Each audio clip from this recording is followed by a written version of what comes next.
Hello guys, ഒരു അത്ഭുതകരമായ സംഭവം കാണിച്ചു തരാം കേട്ടോ. വണ്ടൂർ മഞ്ചേരി റൂട്ടിൽ കാരക്കുന്ന് 34 ഒരു കാറ് റോട്ടിൽ നിന്നും വീടിൻ്റെ മുകളിലൂടെ തൊട്ടപ്പുറത്തുള്ള ഒരു തൊടുകയിൽ കിടക്കണ കാണാം.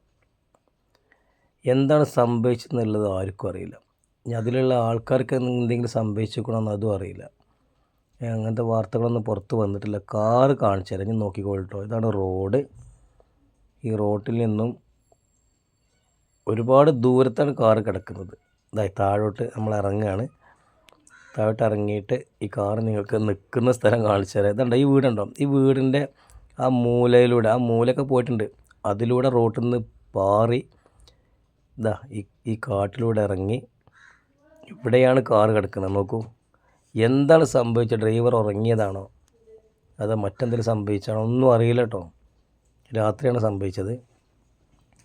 വണ്ടി റിഡ്സാണ്. വണ്ടി പാടെ തകർന്നിട്ടുണ്ട്, തകർന്നിട്ടുണ്ട്. പക്ഷേ ഈ വണ്ടി എങ്ങനെ ഇവിടെ എത്തി? ഇത്രയും ദൂരം ഇതെങ്ങനെ എത്തി? ആ വീടിൻ്റെ മുകളിലൂടെയാണ് കാർ ഇങ്ങോട്ട് എത്തിയിട്ടുള്ളത്. നല്ല തകർന്ന്, കാറൊന്നും എടുക്കല്ല, പോയിട്ടുണ്ട്.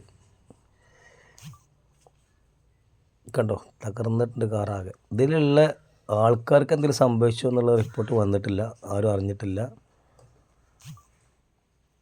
അപ്പോൾ നമുക്ക് തിരിച്ചു പോകാം, റൂട്ടിലേക്ക് തന്നെ തിരിച്ചു പോകാം. കണ്ടങ്ങൾ ഈ ദൂരം നോക്കൂട്ടോ, ഇത്രയും ദൂരത്താണ് വണ്ടി കിടക്കുന്നത്.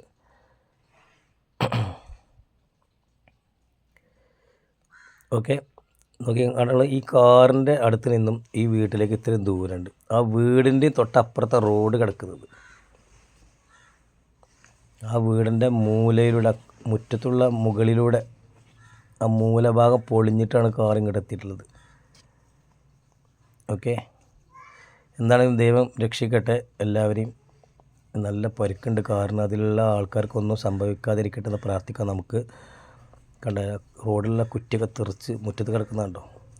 ആ റോട്ടിൽ നിന്നും നിലത്ത് തൊട്ടിട്ടില്ല വണ്ടി, കണ്ടാലറിയാം. റോട്ടിൽ നിന്നും ഇത്രയും ദൂരത്തേക്ക് പാറിയിക്കാണ്. അപ്പോൾ അത്ര സ്പീഡ് ഉണ്ടാകും വേണമെങ്കിൽ. ഓക്കെ, ഇതാണ് റോഡ് ഗെയ്സ്. എല്ലാവരും ദൈവം കാക്കട്ടെ.